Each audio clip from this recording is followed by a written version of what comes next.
Good evening, everyone. I'm Carmine Gemei. The past few weeks, we've told you about seriously injured Powell senior quarterback Ethan Asher.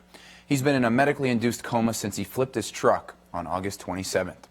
But the good news is doctors say he's on the verge of the coma's end. His eyes are open, but he hasn't yet regained consciousness. Doctors repaired Ethan's spinal cord, which was originally severed in the accident. The entire state of Wyoming has come together to raise money for one of their boys. And Ethan's Powell team is 2-0, even without him as the starting QB. We'll have highlights of their game at Lander on Friday. Powell coach Aaron Papich said Ethan has been the X factor in Powell's success. That's because the guys know how hard he'd compete if he could be out there. We'll all keep Ethan in our thoughts and prayers. Back in Casper tomorrow, we have a crosstown volleyball rivalry. At 6 p.m., Kelly Walsh visits Natrona County. 2 weekends ago in Cheyenne, these teams met in their first volleyball match of the season. Kelly Walsh beat NC in that one 2-0. And so far, the Trojans are 11-1. Remember, Kelly Walsh is the back-to-back 4A state champs. But this will be a great atmosphere tomorrow at Natrona County. It's loud, it's exciting, flamboyant. It's such a cool atmosphere. It's just like the crowd makes you want to do better, and you just like get excited to play in front of so many people. I think we're all really excited. It's gonna be fun. It's gonna be a huge atmosphere. It's gonna be so loud. It's gonna be great. Just down the road, David Street Station and the YMCA have partnered to offer Wellness Wednesday classes. These are activities on the turf at David Street that are free to everyone. They had 6 a.m. adult fitness classes, 1 p.m. kids classes, and 6 p.m. family fitness classes. They did all types of exercises, including HIIT, yoga, dance, cardio, kickboxing, pound, and even drumming workouts. David Street and the YMCA plan to continue these classes for many summers to come.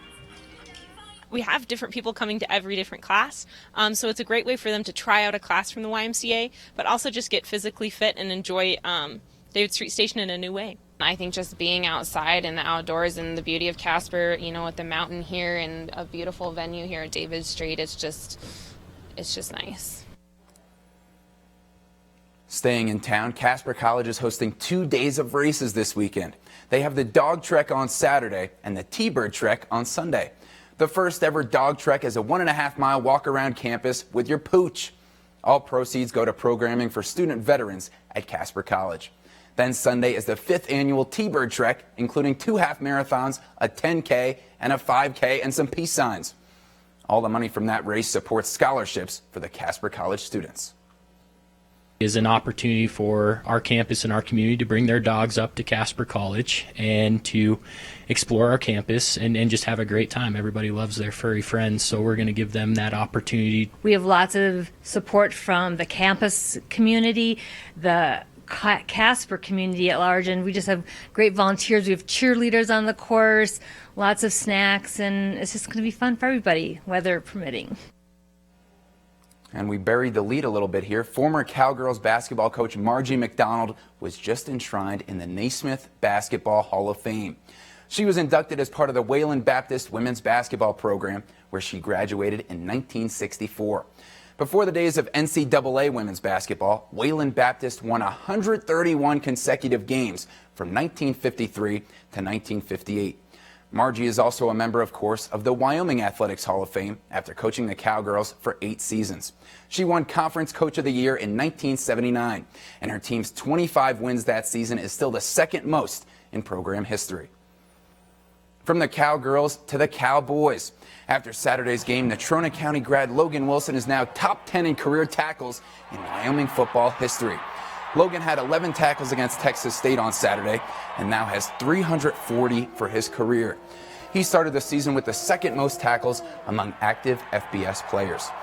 Now Logan needs just 9 more tackles to move into 8th place all-time in Wyoming history and just 34 more to be top 5 all-time. Logan said, quote, "It's very cool, very humbling. I never thought I'd be in that position," close quote. The Pokes host Idaho on Saturday. Guys, a local kid, just incredible, breaking the top 10 in career tackles in Wyoming history. So good for him. No, that is pretty awesome. And also, I just have to say this tonight, since it is 9/11, the best stat of tonight is the New York Mets had 9 runs on 11 hits on 9/11. Wow. Pretty- I feel like stuff like that happens all the time in sports, too, those coincidences. Yeah, and they were playing at Citi Field in Queens, so it's pretty cool. But we'll be right back after the break.